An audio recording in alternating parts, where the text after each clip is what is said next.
The following program, Live and Learn, is made possible by Aging Partners. Find out more on their website. Hi, everybody. Welcome to Live and Learn. My name's Kim Hachia. On today's segment, I'll be talking with Randy Jones from Aging Partners, and we're going to be talking about COVID vaccination clinics and what Aging Partners has been doing to help expedite those many clinics at the Pinnacle Bank Arena and at the Speedway Motors operation. Hello, everyone, and welcome to Live and Learn. I'm your host, Jerry Renaud. Today, we have part two of our interview with Ryan Sothin, the Outreach Coordinator at the Nebraska Department of Justice in the Office of the Attorney General. The last time he talked about some of the scams involved in COVID-19. Today, we want to talk about some of the other scams that continue to be prevalent. It's important stuff. You don't want to miss it. Do you begin your day by working a crossword puzzle? You may have worked this one. I'm Kristen Stows, and my guest starts his day by creating crossword puzzles. Please stay tuned to hear from Dr. Frederick Olds on why this is part of his plan in filling in the retirement puzzle. Hi, I'm Lita Powell Drake, and as you can see, we're going to go golfing today with Dennis Vance of the Highlands. Please stay tuned. You're going to enjoy this. This and more on today's Live and Learn. Hi, everybody. Welcome to Live and Learn. My name's Kim Hachia. Hey, thanks to our professionals down at LNK TV for expediting our segments so that we can use technology to keep ourselves safe at home.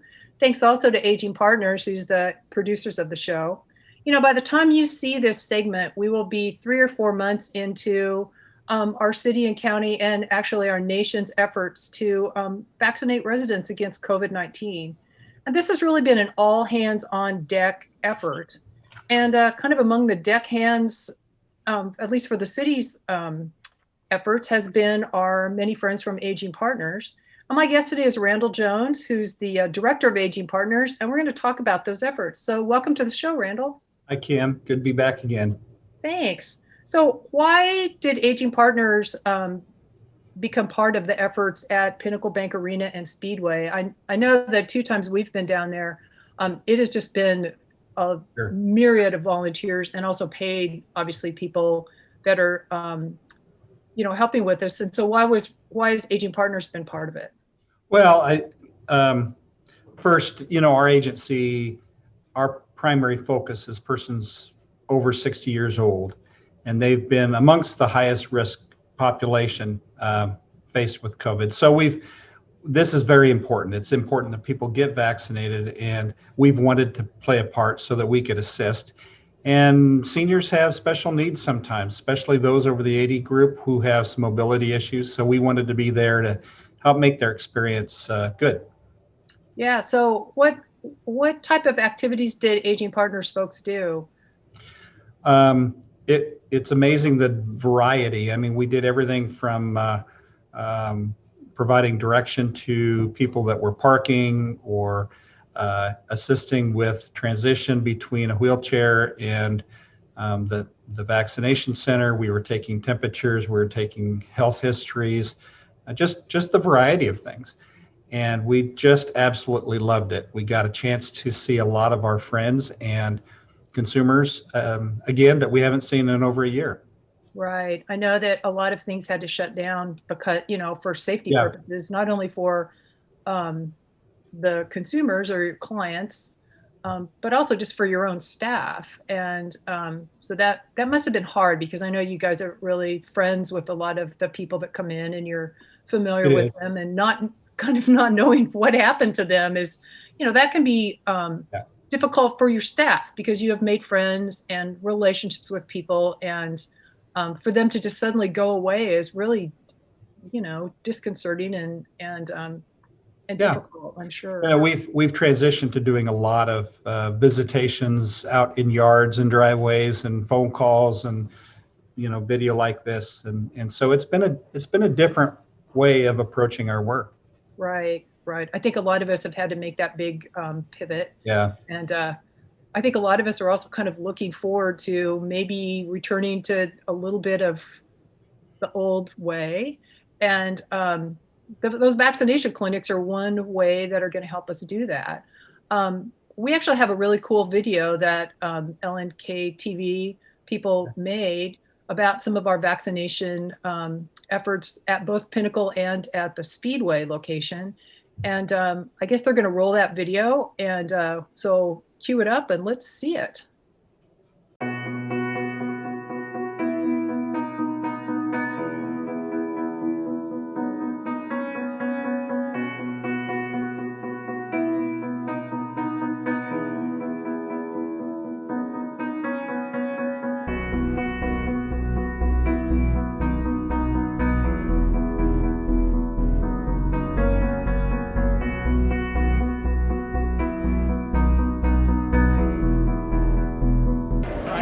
And relax your arm. There you go. All done. It's easy, right? Well, I didn't have any trouble last time. I feel like I could get out now and be with some of my friends. This is the first time I've been out for 3 weeks now. I feel so much stronger now. I feel like I got energy. I want to go. I do.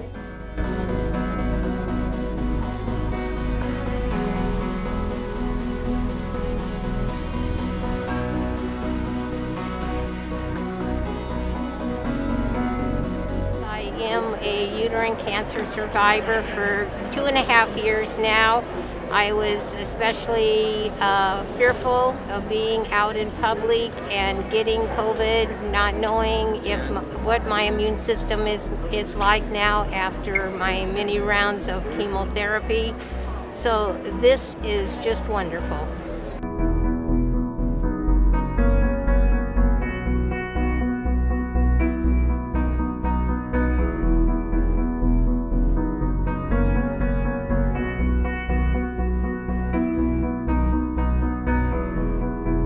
Everything.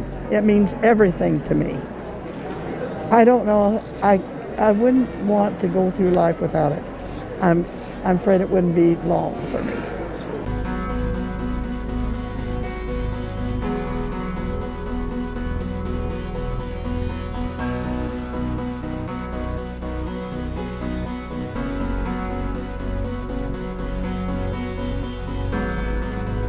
They'll tell all the nurses and the doctors and everybody up in here thanks for their cooperation and thank my son for bringing me here. It was nice of him coming to come get me. Daddy, you got to go. You got to go.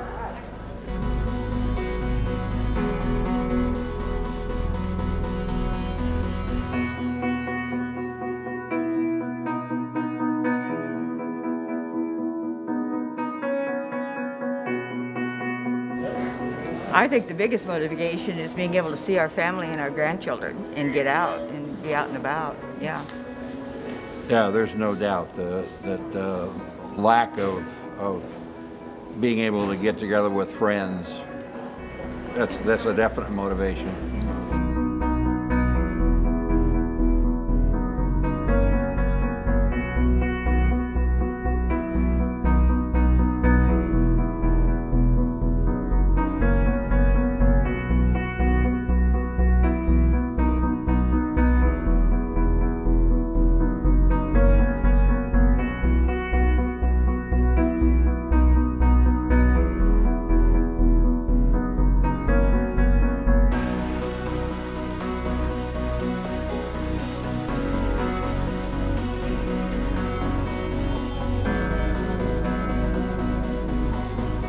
That was really a well done video. I enjoyed that. I also enjoyed that there was that woman who came in the day before her birthday. How interesting is that? And the mayor was there to congratulate her. So she is apparently a person that you guys know well in the agency. Yes, that was Emma. And Emma turned 100 years old the day after she got the vaccination. And that's why the mayor paid a special visit. Emma's been a frequent flyer with our health and fitness program. She's very active, and I think she's very active because of the results of her working out at the fitness center a couple times a week. She has a group, social group there and so that socialization is very important. The day after this taping, we drove by Emma's house doing kind of a driving parade. And she was standing out there just smiling, and she had the time of her life. And you saw from the video, she's now happy that she feels more comfortable, taking another step forward and out of the COVID dangers. Right. I appreciated the comments from the other people that were interviewed too about why they were, wanted to get the vaccine and why it was important to them. People being able to, like Emma, sort of re-engage with the world again, but also be able to re-engage with their families, to feel safer, to, all those things, which I think that's a good message that we need to keep reinforcing that, we can't, I guess we could all hide in our houses, but why? I mean, we can get the vaccine and it gives us a nice level of freedom, but it also, it protects other people too. So I think that, that's a good message. I also noticed there were three or four people from Aging Partners that were helping. And that was really, that was interesting too. I enjoyed that. We've loved doing it. Yeah. It is an interesting transition. I think we've all learned how challenging it is to be isolated from family, friends, and how important that is to our mental health. Mm-hmm. And maybe it's hugging a grandchild. So I think there's a lot of hope now with this in terms of what it means to us in terms of progressing towards a more normal. But I would encourage people, a lot of seniors have lost muscle because they've been isolated and sedentary. And so we need to try to recover from that. And so our fitness facility is available to help people do that and get back to the shape that they were prior to the COVID. Yeah, I agree. I know that personally, I haven't been to the gym in over a year. Yeah.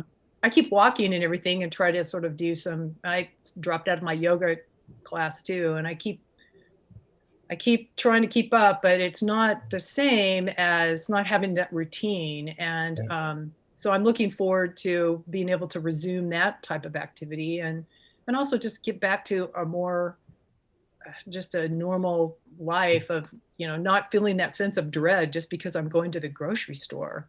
Right. I had never really realized how those kind of little routine things that you just sort of mindlessly did have all been taken away from us. I one of those people that would just sort of, I'm driving by Target, I should stop and see. Yeah. Well, now I've been to Target twice in a year, and I used to be a Target every day kind of girl. And now it's a very purposeful, planned activity where, you wear your 2 masks, you run around the store as fast as you can and get what you need and you leave. And it's kind of this sort of, it's not pleasant. It's no longer, it's not fun. It met an emotional need. Yes. While we're taping this, we're right now making plans to reopen the fitness center and some of our medical clinics for seniors. And by the time of this airing, I would expect that people can call our fitness center, schedule appointments to come in. So I would really encourage them to do that. Another step forward in the right direction here. I agree. I'm really looking forward to going back to whatever it was that we used to do but trying to be more mindful about it and not as carefree or careless, maybe is a better term for it. We're going to miss visiting you in your house. I know, but your Live and Learn. I've heard we're going to have a new studio, so that'll be kind of fun. Good. So anyway, Randy, thank you so much for being on the show today. I appreciate it. Thanks, Kim. And thank you to Aging Partners for everything you have been doing, and the agency has been doing this last year. Really a helpful thing, and thank you for being part of the big city's vaccination efforts. That's really appreciated by a lot of people. We've got a great team of caring people here. Yeah, I agree. And I would like to say that our little friend Emma, who was on the show, she really exemplifies kind of the spirit of the show, which is it's never too late to live and learn and engage with life. Vulnerable and senior adults might be living in silent fear of elder abuse and financial exploitation. We can do something about it.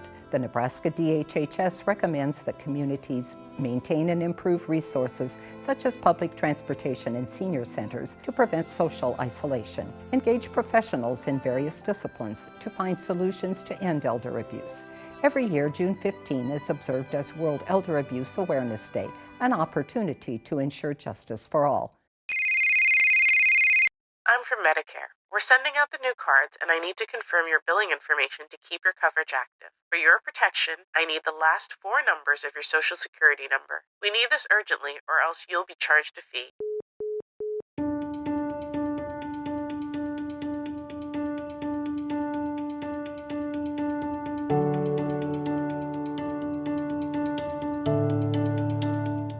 That was a perfect example of the kind of scam that people are still using to try and steal your money and to try and get you to give away personal information. Hello and welcome to Live and Learn. I'm your host, Jerry Renaud, and today we want to help you avoid those kinds of scams and to protect yourself and your money.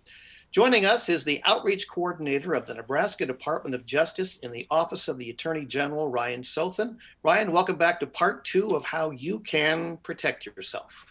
And thank you for having me back. I wish these scammers could put me out of business, but they're unable to do so, unfortunately. Well, maybe there's a little bit of hope on the horizon. As promised, let's talk a little bit about what is coming in 2021. And it at least is going to maybe not eliminate all of these scams, because I'm sure they're going to be clever and find new ways of doing things. But there is at least some good news in terms of protecting the consumers. Yes, very good news through federal legislation that was passed back at the end of 2019 for implementation nationwide the middle of summer 2021. It's known as the TRACED Act, and that's a clever acronym for Telephone Robocall Abuse, Criminal Enforcement, and Deterrence. Quite a mouthful for an act that actually does more than a handful of yeoman work in terms of finally protecting us from these scam calls. It lays out a number of key components, but chief among those components is something known as a call authentication framework, in that now the scammers are no longer going to be able to hide their identity and manipulate your caller ID. There's going to be a guarantee that on your caller ID, that person who shows is going to be the person who's on the other end.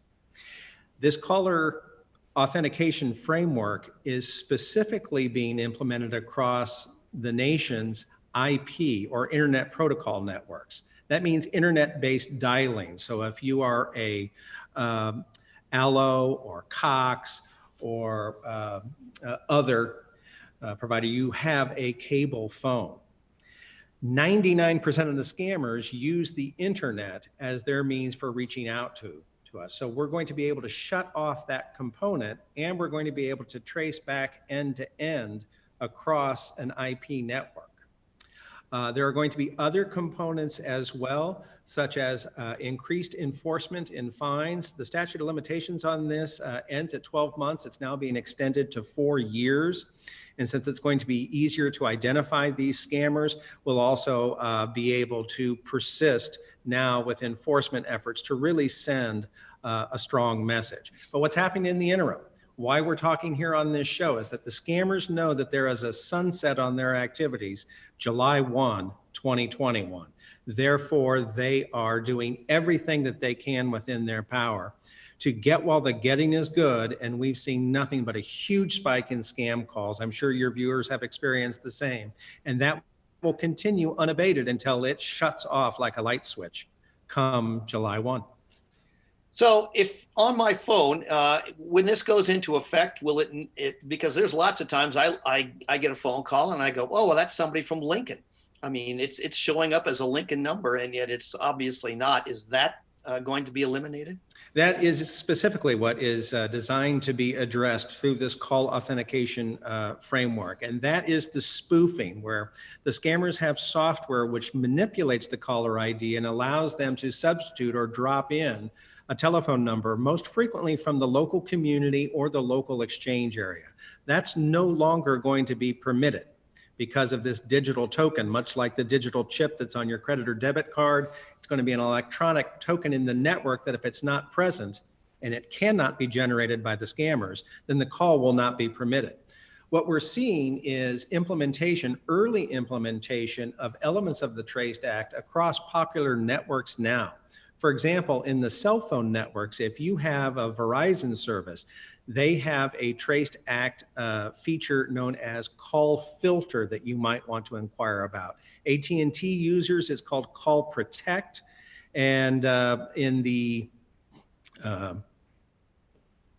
I want to say Sprint, but they have now since merged with T-Mobile. Right. It is a scam offering whose name escapes me at the moment, but they're all free of charge. And they will warn you on the face of the phone, suspected scam, suspected spam, and you can set up a subroutine within the phone or perhaps with your vendor to either send all such calls to voicemail, to answer them if you're so brave, or to simply disconnect the call. Does it help I have a thing on my phone which says you can block this caller.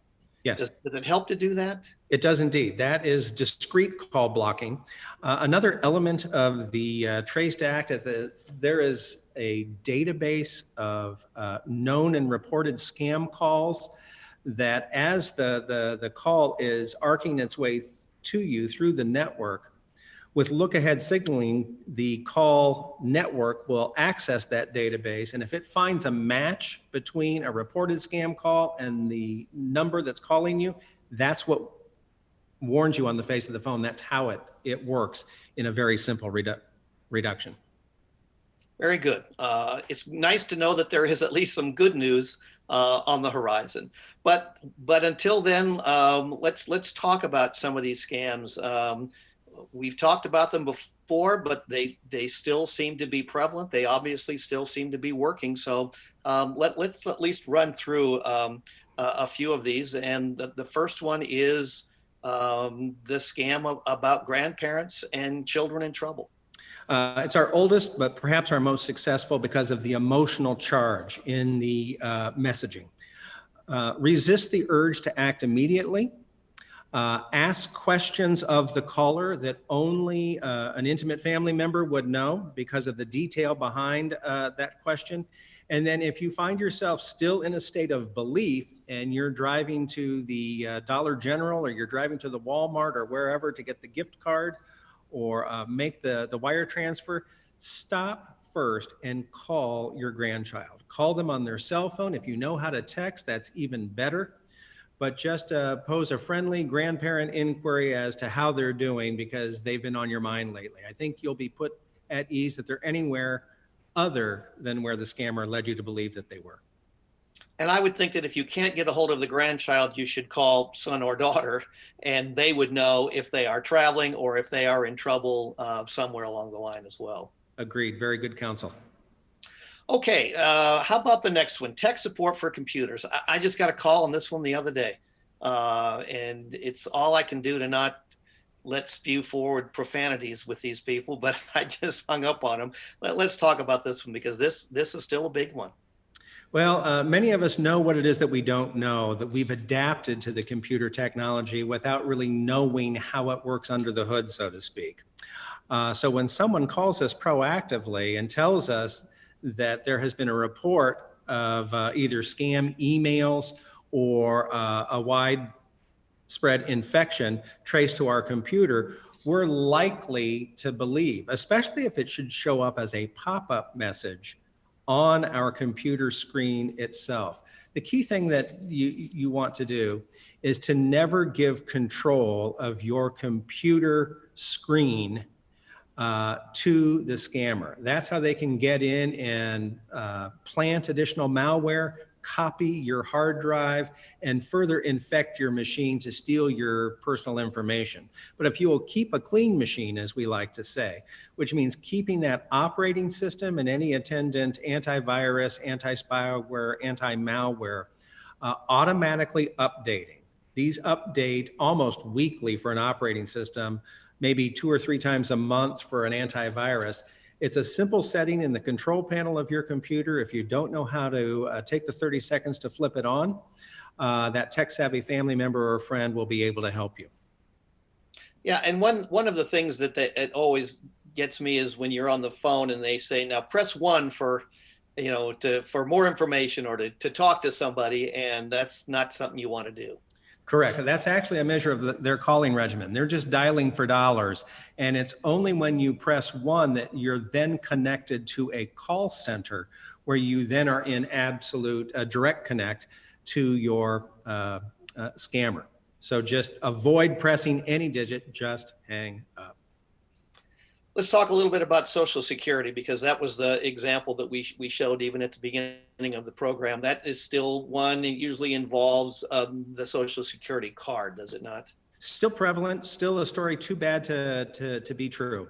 What happened widespread this year, especially during the third and early fourth quarter, is wide reporting of calls from individuals here in Lincoln and across Lancaster County and the surrounding area that Aging Partners serves, where they've been contacted by someone posing as a law enforcement official. Oftentimes this law enforcement official with name and badge number said that he was from the state of Texas and that your Social Security number was found attached to a crime scene. As such, there was mandatory appearance in court, that court date is pending or has passed, and that you need to pay a specific amount of money for a continuance or a fine to address your failure to appear. This is all false. Just again, hang up. You can report any such scam calls to the Social Security Administration itself on their hotline, 1-800-269-0271. And as always, you can report to us as well. Okay, I think we have time for maybe to do a couple more. The next one involves PayPal. Tell us a little bit about that. PayPal is a worldwide leader in online payments, which is the electronic alternative to paper payments like cash or checks or money orders. But here you'd have a proactive contact by phone or more likely by email saying that your account has been compromised. Know that PayPal has a very robust fraud department. If you're talking to somebody who is legitimately from PayPal, their email address will always end paypal.com. So Jerry Renaud at paypal.com, Ryan Sothen at paypal.com. If it doesn't show up that way, you're not talking to PayPal. Take the message, you can forward it to spoof at paypal.com. And again, their outstanding fraud department will help protect you and others from this common scam. Okay, let's talk about one more, because I've gotten a couple of phone calls on this one. This is a fairly new one, I believe, and it involves Amazon charges and things that you need to pay. And this one's pretty effective and it feels real. Yes, second only to the Social Security attached to a crime scene emanating from Texas. Here what happens is that you are given a proactive telephone call that suspicious activity has been detected in your account.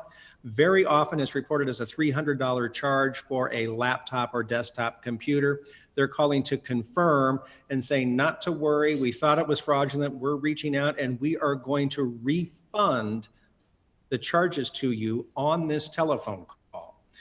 Long story short, they're looking for information on your Amazon account. They're looking for your banking account and other personal information.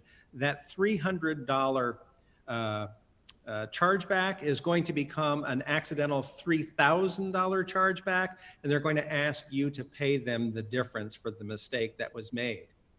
So you're on the hook now for $3,000 when there was nothing wrong with your account at all. Right. Yeah, that one. And it I'm telling you, it feels real. These people are good when they do this. Very, very good. Okay. Briefly, again, let's talk about what should you do if you get one of these things. And the big one is don't give out that personal information. That's exactly right. If you didn't originate the call, don't give out the personal information. If you receive a call saying that an account has been compromised and you just want to take a safety precaution, change your password. Make sure you have a strong password, a password of 10 to 12 characters in length, using mixed case, upper and lower, add a number or a symbol, those figures above the numbers on the keypad. And then if anything should happen, report, report, report. This is still a segment of the market that is being deliberately targeted 2 to 1 over any other age cohort. And yet underreporting exists to great degree. We're happy to hear from you. If you want to talk to an individual, I welcome any of your viewers to talk to me directly at 402-471-3878. We're here to help. You have a friend in the Attorney General's office. Ryan, thank you so much for coming on and talking to us today. This is a serious issue. It's one that's going to be with us for a while yet. So thanks for helping us out today. Thank you for having me. Happy to come back anytime. Very good. And thank all of you for being with us today. We want you to stay safe and healthy, and always remember that it's never too late to live and learn.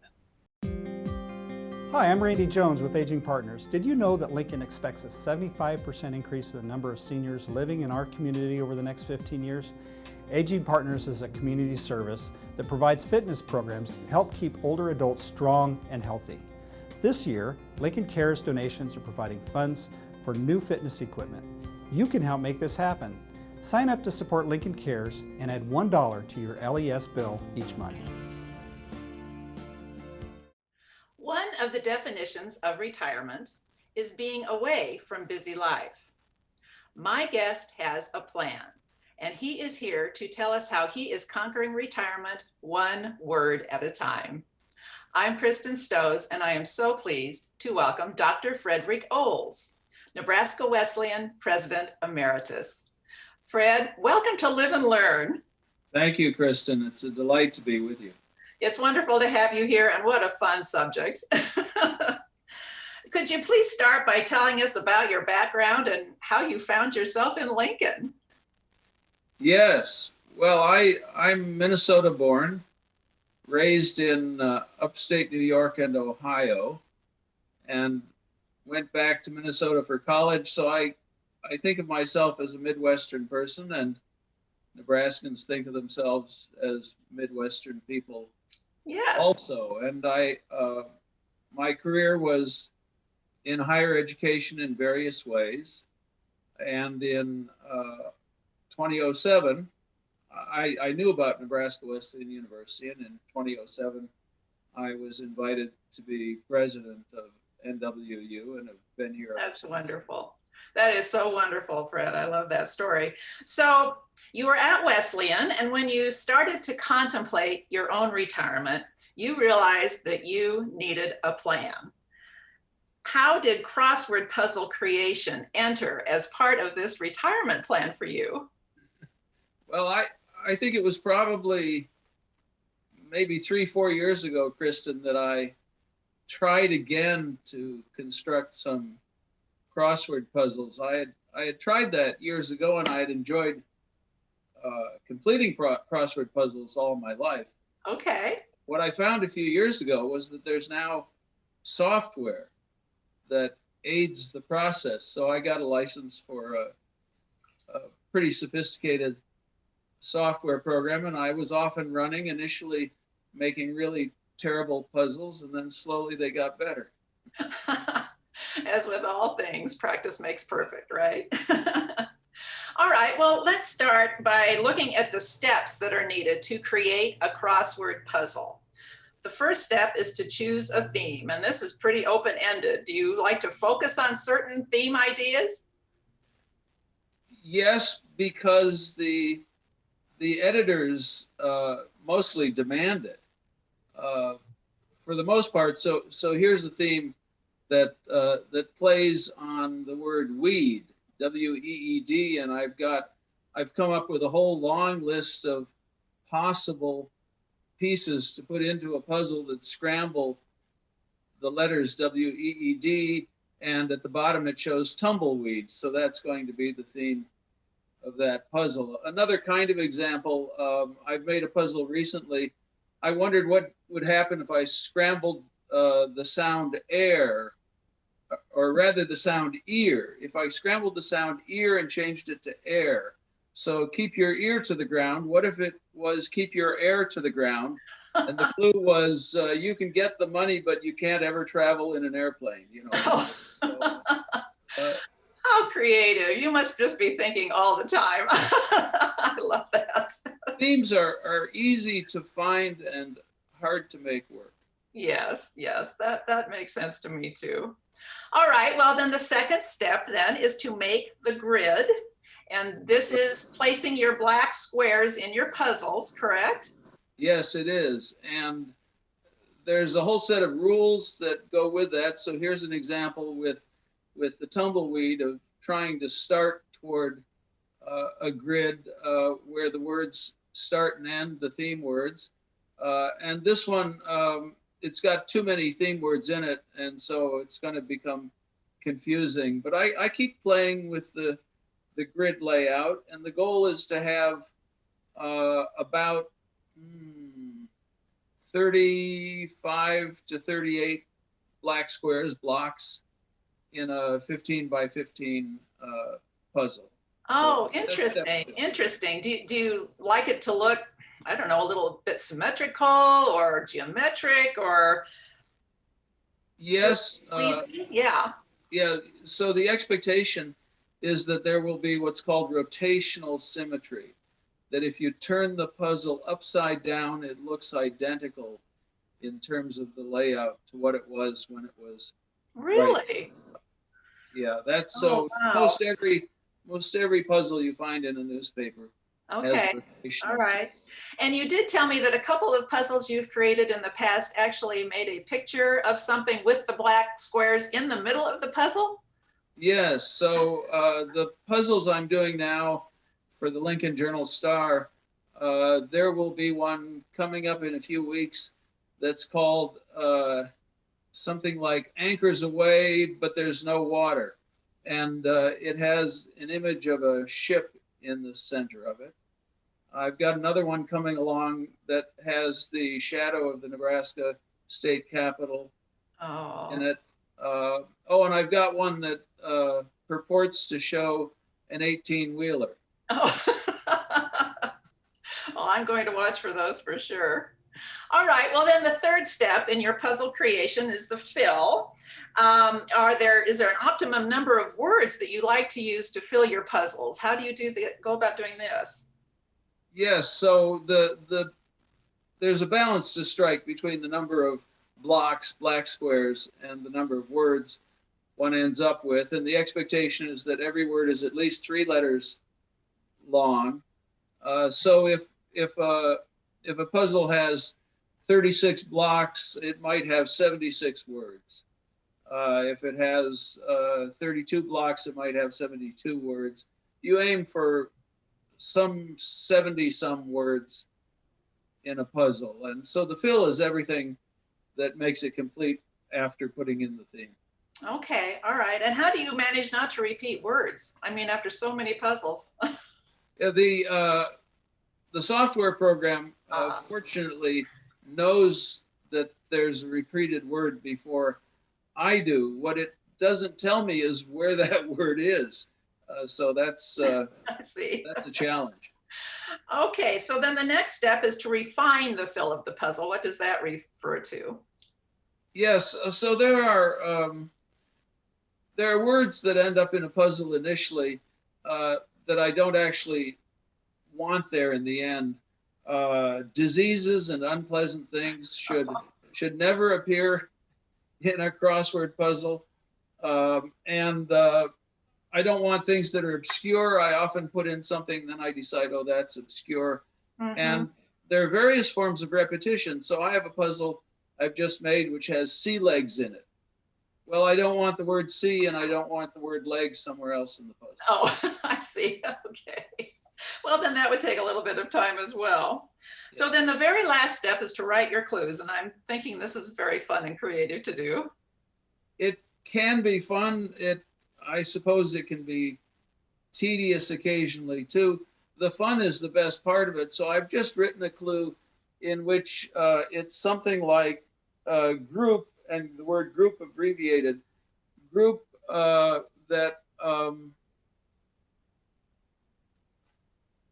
group with a name in roadside assistance. Well, the letter A appears 3 times in roadside assistance, so that group is AAA. That's kind of a okay. And then I've done another one where the clue is Alpert and oregano, and the answer is herbs or herbs. Sure. Okay. All right. I understand. That sounds fun, though. It is, yeah. So then after the puzzle is created, you are by no means finished. You have a checklist that you go through, and I believe you had 10 things listed. We just kind of plucked out 3 things that you're going to talk briefly about. One thing is theme answers need to be the longest across. Yeah, that's what people who solve crossword puzzles expect. Okay.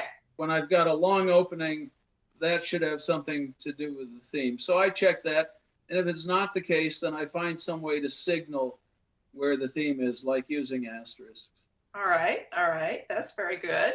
Not more than 10% of clues are one word. Now, why is that? Yeah, the dictionary is filled with lists of one word that mean about the same thing as another word, and I want my crossword puzzle to be different from a dictionary. Okay. You get more playfulness if you have 2 or 3 word clues, but you don't want them very long because then they won't fit either. Yes, you have to realize you only have a certain amount of space, right? And the corners of the puzzle should be made up of simple words with simple clues. Yeah, the corner is an interesting part of any puzzle because the solver can only go in 2 directions to find hints to what's down in that corner. And that's why it ought to be straightforward. Yes, that makes perfect sense. So then you have yet another step to go through. You have puzzle testers and editors. Do you rely on these individuals? Oh, yes, very much. So, you know, I do everything I can to proofread and make sure I don't have any mistakes, but my loyal puzzle testers find things that are obscure or imprecise. So Buddy Epson is spelled different from an Epson printer. And in this puzzle that's being shown right now, every clue should be the same part of speech as the solution. So we deliver should have some kind of slogan sense in it. New Deal needs to be a noun. Served well needs to fit that part of speech. So yeah, my testers are great friends to me. I think it's just fascinating to hear everything that goes in to one puzzle sitting in front of us. I think it's we just don't realize. So at present, you did mention this, your puzzles are in the Lincoln Journal Star on Wednesdays. And the focus is, of course, on Nebraska. Part of the creative process you're going through is researching our state then. Yes, I'm on the internet all the time finding new themes, and it's fun. I've learned a lot of fascinating things about Nebraska. I bet you have. How many puzzles do you usually have under construction at one time, Fred? Oh, way too many. Oh. Maybe a couple dozen at various stages. Really? Really? Are there puzzles in your future, different kinds of puzzles that you want to tackle? I remember you mentioned spiral puzzles. Yes, I've tried a few spiral puzzles. So they have 100 letters in a spiral and form words going in and going out. Oh. And this week I made the mistake of starting to construct a puzzle with all of Nebraska's counties. Oh. So it's got almost 750 clues. It's so big. And wow. I think that will be a milestone. It will be a milestone, absolutely. Fred, what happens to our brains when we engage them in crosswords or other word games? Yeah, the crossword puzzle process keeps words fresh in our minds. It's a good way to concentrate. It helps us to remember how we find patterns. And I would say oftentimes it brings us joy and amusement. So to me, there are lots of good reasons to keep doing crossword. Yes, very much so. And you even mentioned that people approach puzzles differently, which I think is fascinating. Talk about that for just a minute, just a second. Well, the typical person starts in the upper left-hand corner, but I've often found that a puzzle solves better some other way. I know some people who try to solve a puzzle by only doing the across clues as a challenge to themselves. So there are a lot of approaches. Just very individual then. Yes. So we have maybe 30 seconds left. I know you have one other post-retirement plan, and that is playwriting. Tell us how that's going for you.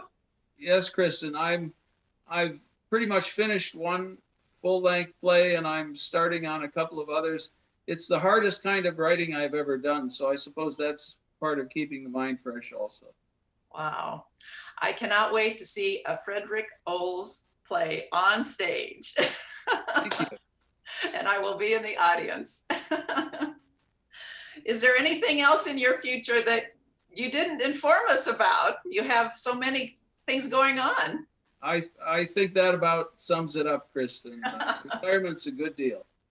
Well, Fred, we certainly wish you many happy, creative years of retirement. I can tell you're going to have that for sure. And you've also reminded us that having a plan is of utmost importance. That's right. As we all continue to live and learn. Vulnerable and senior adults might be living in silent fear of elder abuse and financial exploitation. We can do something about it. The Nebraska DHHS recommends that communities maintain and improve resources such as public transportation and senior centers to prevent social isolation. Engage professionals in various disciplines to find solutions to end elder abuse. Every year, June 15 is observed as World Elder Abuse Awareness Day, an opportunity to ensure justice for all. Welcome to Live and Learn. I'm Lita Powell Drake, and I love to play golf. Do you like to play golf? And do you think we seniors are too old to really continue to do it? Well, Dennis Vance from the Highlands Golf Course has got some suggestions for us. What do you think, Des? Well, Lita, golf is such a great sport. You can take it up when you're young, take it up when you're middle-aged or even old. It's a great way to get out and exercise, enjoy the great outdoors, and especially this time with the pandemic and everything, you can come out and social distance and just get some great exercise and enjoy the outdoors. Well, if you're a certain age and you haven't played golf for a long time, is it really too late to start all over again? No, it's not. I'd highly suggest if you're just starting to learn the game or been away from the game for a while, to take maybe a lesson or two. We have a great lesson programs at all the golf courses. I'd really welcome you to come out and hit the putting green. Maybe start with the putter. That's an easy club to hit, and you can come out and kind of get used to the putter, and then maybe hit some chip shots. But bring a friend out and maybe hit some range balls. Go to the putting green. There's no cost for any the use of the putting green, so that'd be a great way to get into the game and maybe learn a little bit about it. But that'd be a fantastic way to come out and enjoy the sunshine and the great outdoors. Well, I've got a club here that I really love. It's old, and are the old clubs still useful? Are they, or do you have to buy new ones all the time? Well, Lita, that's a great question. That club there's probably around, I'm guessing, 7 years old, and that's probably about the life expectancy. Not that it doesn't perform well. My life expectancy. Yeah, but the clubs now, the new technology, every year they come out with something that's a little bit better and bigger, and seems like they're trying to get one step ahead of all the companies. Here's the new Callaway driver, and it's going to be about the same size. Mine's a Callaway. And the same size as your Diablo. Yeah, the Diablo is like I said, it's been out 7 years, and they got that one out of the line. But the new one is the new Callaway Speed, and it's a 460cc head. That's the maximum size you can get. And I believe your driver is probably pretty close to that. But here's how much the game has evolved. This is a driver from about 25 years ago. Oh. And so you can kind of see the difference in the size and the depth of the face. And these clubs here are so much more easier to hit because you got such a expanded sweet spot. So you can hit it out on the toe, and it'll help you bring the ball back to the left. And if you hit it on the heel, you'll help bring the ball back to the right. This club here. Is the weight of the club a factor? Yes, the shafts are. These are a lot lighter. This little club I got here should be heavier, but it is a lot heavier. and it's just got a real small sweet spot. You got to hit the ball right here in the middle to perform. But yeah, the clubs, the weight does make a difference. If you're maybe just getting into it and you don't have quite the swing speed that some of the good players have, graphite shafts are real lightweight. The heads are real lightweight, made out of titanium, and they perform very well. So yeah, the weight of the club does make a difference. Kind of more the experienced players might use a little bit heavier club, and somebody who's looking to gain a little club head speed might use some lighter weight clubs would be beneficial. Now, we always think of golf, with a white ball, but I understand there's many more colors now. Oh, there's all kinds of colors. And I got a few examples here. We got the orange balls. Those are pretty easy to see in the fall, and a lot of people like to use the yellow ball in the fall. And then we got kind of a dark green, and these are real neon bright balls. Performance-wise, they all perform the same. It's the compression's pretty close. They're good balls. You even got the neon red, pink. Love it. And so, but you're gonna love this one, Lita. Here, if you think you need a little luck out there, here's a little Shamrocks, Luck of the Irish. Maybe next St. Patty's Day, that'd be a good ball to use. And then here's kind of another feature that a lot of balls are coming up with, the companies, is the yellow one with the lines on there. And this helps you to line up the putts. So you can line up like the red line right on the path you want to putt the ball on, and it helps you with your line, but you still got to hit the proper speed. But this does actually help quite a bit when you want to get help with alignment. But yeah, this is a real good ball, real popular ball. This came out last year called the True Viz. And a lot more companies are starting to use lines on the ball to help you with your putting. Well, which one is the best one to see? You hit it and you got to look for it. So which of those colors do you think is the brightest? Well, I feel the yellow balls are the best ones for me in the fall anyway, but I know a lot of people can't see these, so they go to more of the orange ball. And these are probably the two most popular colors right here, the yellow and the orange. So what's the best swing for a senior golfer? Well, the best swing is just one that you try to maximize as much turn as you can and try to swing the arms as long as you can and try to get width with your swing. And for me, I'm getting up there. I can't swing like I used to, so I'm trying to get as much body turn with my shoulders and a lot of things to go with that. I highly recommend stretching before you come out. A lot of people, including myself, I don't stretch near enough, and then you should spend at least 5 to 10 minutes just stretching the arms, stretching the back out, and because you're going to use muscles you probably haven't used in a while if you're just starting to get back into the game or starting to pick up the game. So I say stretching is a big thing, and then also just trying to be as flexible as you can, and don't try to overswing, because if you try to swing too hard, then you're going to tweak something in the back. And golf is kind of a funny sport because you play baseball, you try to swing as hard as you can to hit it far. Well, with golf, you don't want to try to hit it as hard as you can. A lot of people say if you swing 80% of what you're capable of swinging, that's the best way to hit a golf ball. And don't try to go all out and let the club do the work. And so, yeah, if you're coming out, I'd say the best swing would be just one that's nice and easy, and don't try to overdo it, because golf's a little bit different than baseball or softball or tennis or any of those sports. You try to hit about 80% of what you're capable of swinging. That's probably the best swing that you can actually have. Would you think people should go to the Jim Ager course, the little course, to work on it?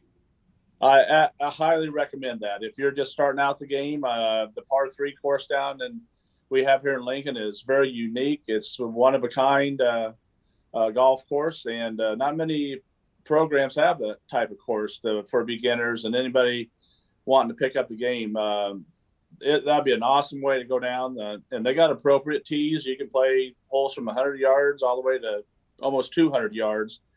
But I'd recommend just using the very forward tees if you're starting out, and that'd be a great way to pick up the game, and that'd be awesome.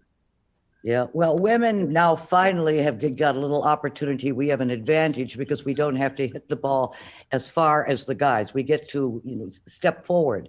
Some of the guys are very unhappy that we can be there in front of them. Yeah, that's the beauty of this game. There's so many different levels of skill, and the tees are designed for that skill level. If you're just like maybe a little bit older, not as good a player, and you might want to use what we call the forward tees. And out here, we have a red set of tees, and most courses have red tees, which would be your forward tees. And then with the very high skill players, we have the gold tees as our very back tees, and those are about 1,500 yards longer than almost 2,000 yards longer than the red tees. So there's a huge advantage, and it kind of helps make things a little more even when you're playing in a group with more skilled players or whatever. But every golf course is pretty much designed to have tees set up for the level of skill. When was the Highlands course built? Highlands was built in 1993. Jeff Brower was a design of Highlands, great designer. He's out of Dallas, Texas. He designed the Champions course in Omaha, Bent Tree and Council Bluffs, Woodland Hills just outside of Lincoln here. All great golf courses. I believe he helped design Colbert Hills down in Manhattan, where the K-State people play, and great golf course down there. But he's been he's a great designer, and we're lucky to have the quality of golf course that we have. Super golf course. So in 1993 it opened, and we're approaching almost 30 years now coming up. So yeah. And you have a senior group for men, right? Yes, we do. We got a very active senior group. They play every Wednesday, and now they've got so big they got to use an extra day, and now they're going to use a couple of Thursdays every now and then. But it's a super group, well organized. Bill Allen, the president of that association, does a tremendous job. So they got all kinds of divisions. We got Division One is all your high skill players, and then maybe like a division, I think they could clear down to Division 16 or maybe even higher, and that'd be kind of your lower skill, higher handicap players. So they divide that out according to handicap, and it's a great way if you're in Lincoln and looking for a senior group to join.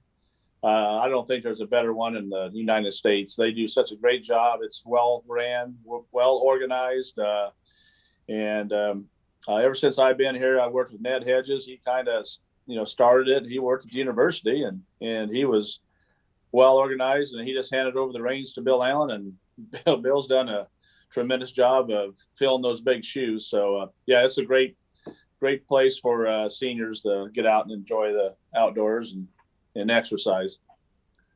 Well, I am so proud of trying to play the game. I don't hit as far as the guys do, which is very frustrating. But look, do you see what I have? What do you see I'm wearing? Yes. See what that is over there? That's my golf ball. That's my golf ball. Yeah, right. Yeah. I love the game. Do more people ride in carts, or are they walking the course these days? Well, that's a funny question, a great question. We have probably 70% of our golfers out here ride. The ones that walk are kind of more of that traditional golfer. They think they play better when they walk and enjoy the exercise and so forth. But I'm just shocked at the college kids, the amount of them guys that ride or people, and they must need a place to put their beverage or something. But the younger generation they're all riding, and it's a little different. So the majority of our walkers were older players, over 50. So it's kind of funny. Saturday mornings we get big groups out here, and most of them walk on Saturday morning, and they're mostly the players around that 45 to 60-year-old range, and a lot of them walk. And then we get the high or college age kids and younger adults, and they come out in the afternoon and they're all riding. And I wonder, well, these guys should be out walking, but they figure they get exercise somewhere else. Well, four. Yeah. I just love the game of golf, and I hope I can continue to play it. Dennis Vance from the Highlands, he runs the place, and he does a very nice job. And remember, it's never too late to live and learn how to play this game of golf.